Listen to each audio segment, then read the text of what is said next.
rodando já. Vocês estão ouvindo aí? Tá tudo certo? Já começou o cronômetro aqui, então a gente já pode começar a brincar. Vou começar essa história aqui. Quem é que tá ligado nessa trilha aqui? Levanta a mão, por favor. Show de bola, tem gente em tudo que é lugar. Eu tô aqui meio fora um pouco da minha zona de conforto, porque essa palestra é um pouco diferente do que eu tô acostumado a fazer. Então, vamos começar aqui fazendo uma pergunta super rápida. Quem conhece um pouco do conceito de Growth Hacking aqui, levanta a mão, por favor. Não é tanta gente assim. Interessante, vamos lá. Vou tentar falar rápido aqui. O que é Growth Hacking? Na verdade, é uma metodologia de experimentação rápida utilizada pelas empresas do crescimento acelerado do Vale do Silício. E é esse tipo de metodologia que a gente usa nos nossos clientes e na minha empresa. E eu vou mostrar aqui um pouco como que eu consegui acelerar a minha empresa de marketing digital quase que sozinho, com muita automação, com muita persuasão e com muita guerrilha. E não é à toa que está o John Rambo aí nessa minha entrada, porque muitas vezes, principalmente nas empresas menores, a gente é um exército de um homem só. Tá? Começando essa história, eu não vou ficar aqui muito tempo no momento ego trip não, mas o legal é falar que já são mais de 18 anos de estrada que eu trabalho com marketing digital, basicamente. Quando o termo Growth Hacker surgiu, em 2010, 2011, eu percebi que eu era esse cara. Mas, na verdade, eu já fazia isso há muito tempo já. Eu fui um dos fundadores da primeira agência de Growth Hacking do país. Eu sou responsável pelo um dos maiores grupos no mundo de Growth Hackers, no Facebook, na comunidade. Esse ano fui eleito um dos melhores profissionais de mídias sociais do Brasil, apesar de que eu nem trabalho com mídias sociais, vai entender. É o seguinte, no dia 1º de janeiro de 2015, eu me vi numa situação, no mínimo, inusitada. Eu tinha acabado de vender a minha startup em dezembro de 2014, mas eu vou ser sincero para vocês, eu não estava feliz não, pelo contrário. A gente tinha recebido alguns milhões de investimento e a startup foi vendida por menos dinheiro do que a gente recebeu. Eu não sei se vocês sabem como é que funciona esse jogo, mas os fundadores só recebem dinheiro quando tem saldo. Primeiro, os investidores recebem. E eu não recebi nada quando a startup foi vendida. E aí eu me vi em janeiro de 2015 sem ter a menor ideia do que fazer. Até porque eu não tinha um plano B. O meu plano A era fazer a startup funcionar e o meu plano B era fazer o plano A funcionar. Isso me colocou numa posição super vulnerável, porque basicamente eu tinha muito pouco tempo de reserva, porque eu não estava preparado para essa situação, e eu estava triste. Eu estava chateado, eu estava sem saber o que fazer, literalmente. Eu tinha duas opções na minha frente, e com muito pouco tempo. No fundo, e sendo super sincero, eu tinha 2 meses de reserva. A gente estava em janeiro de 2015, no pior momento, basicamente, da economia brasileira. E até por isso que meus investidores preferiram vender a empresa do que continuar botando dinheiro, por causa do momento da empresa. Eu tinha 2 meses para tomar decisões muito rápidas e muito difíceis. Quando a empresa foi vendida, eu fui chamado para trabalhar em vários lugares, mas eu nunca tive a carteira de trabalho assinada. Eu nunca fui funcionário de ninguém. E eu me vi numa posição muito complicada, porque eu poderia escolher o caminho mais fácil, de pela primeira vez ser funcionário de alguém e ter a carteira assinada, ou começar essa jornada toda de novo, essa história toda de novo, e pelo caminho mais difícil, abrir uma nova empresa nessa loucura que é o Brasil. Foi isso que eu fiz.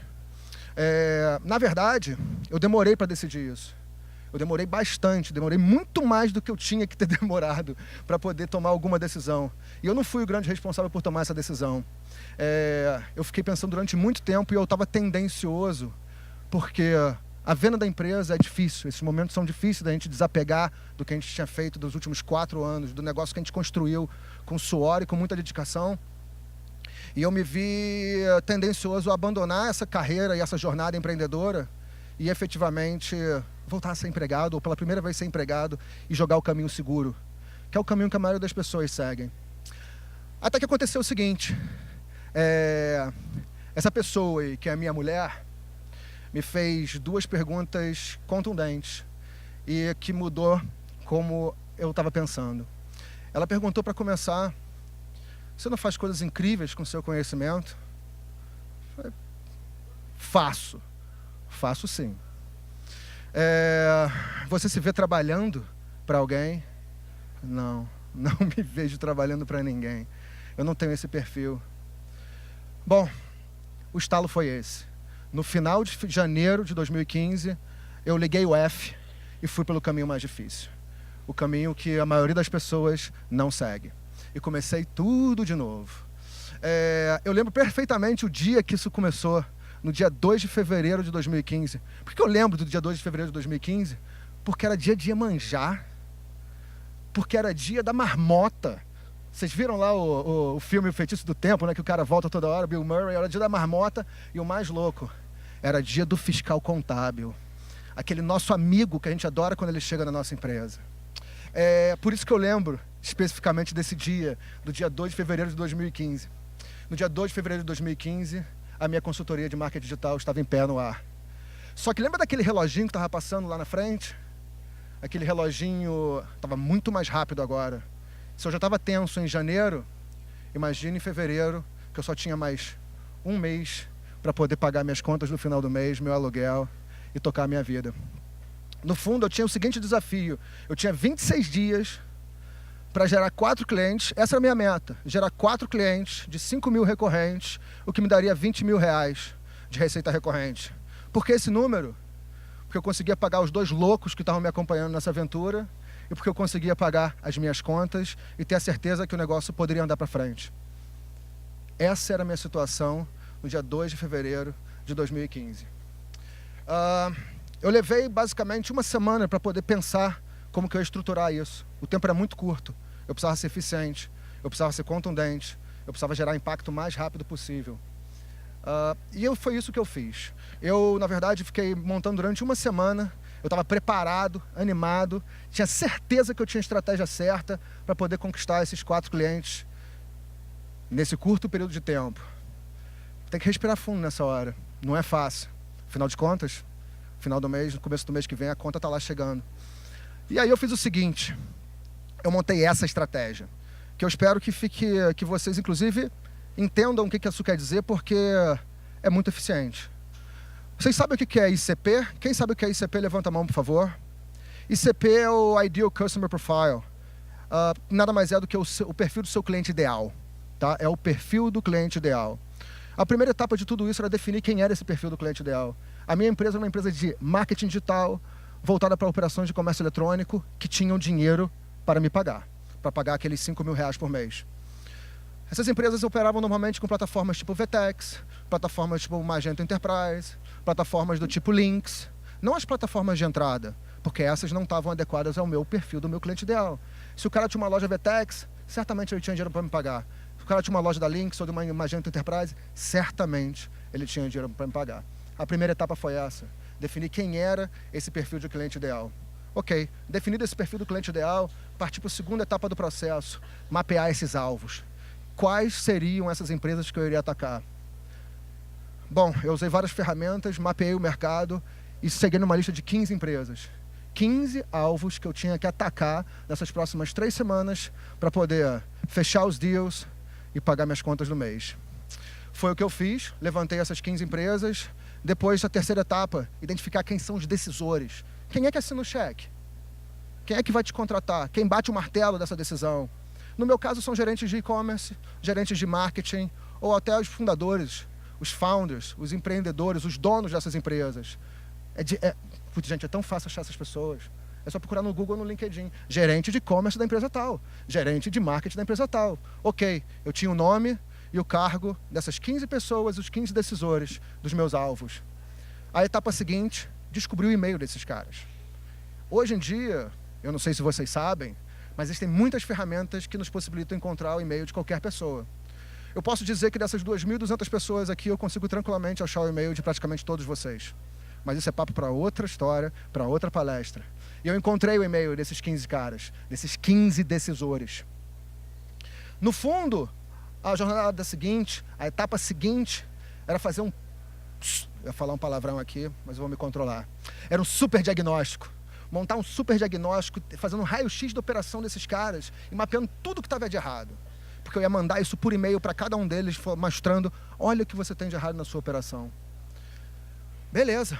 Mapeado, identificado os alvos, identificado os decisores, achado os e-mails, Feitos os diagnósticos, eu mandei os e-mails, primeiros 5 dos meus 15 e-mails para testar e ver o que ia acontecer. O resultado? Na verdade, eu mandei os e-mails e fiquei esperando por alguns dias algum tipo de resposta. Qual foi essa resposta? Que eu mapeei no dia 16/2, uma semana depois? 0. Não tive nenhuma resposta. Deu tudo errado.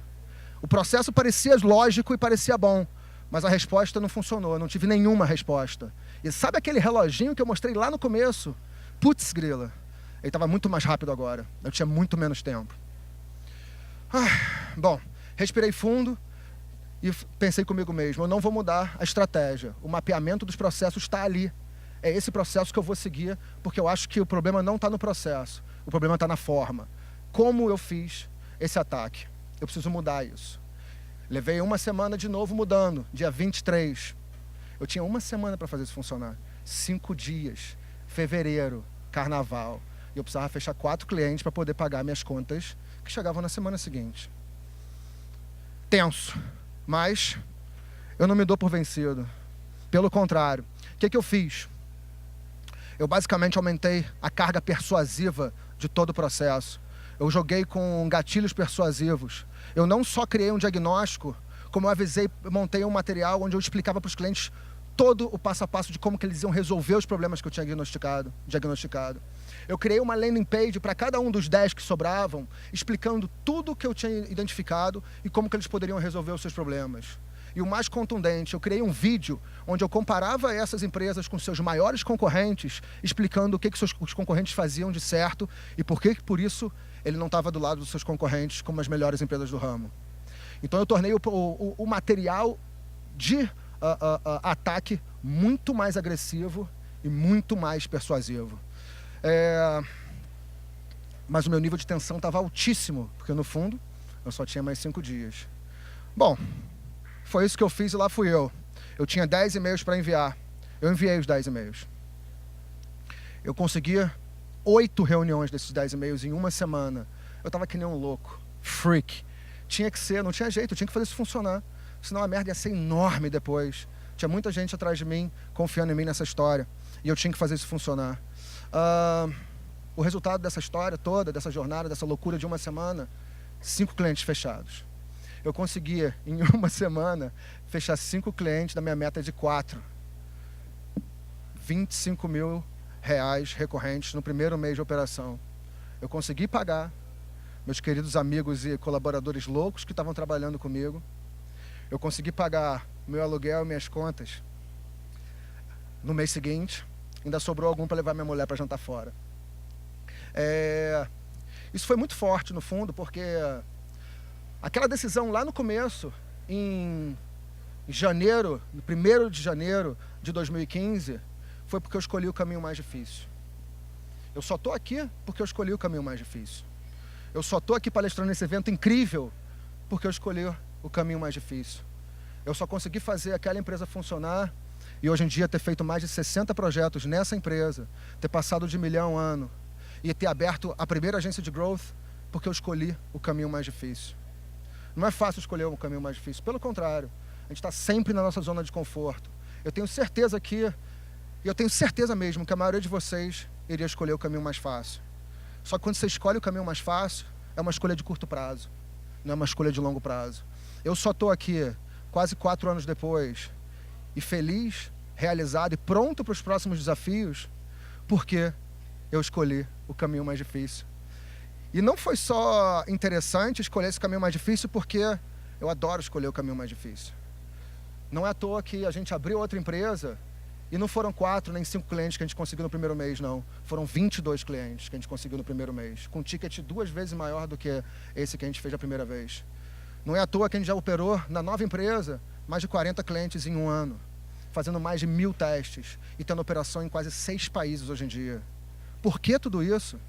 Porque eu escolhi o caminho mais difícil. E vocês? Qual caminho que vocês vão escolher?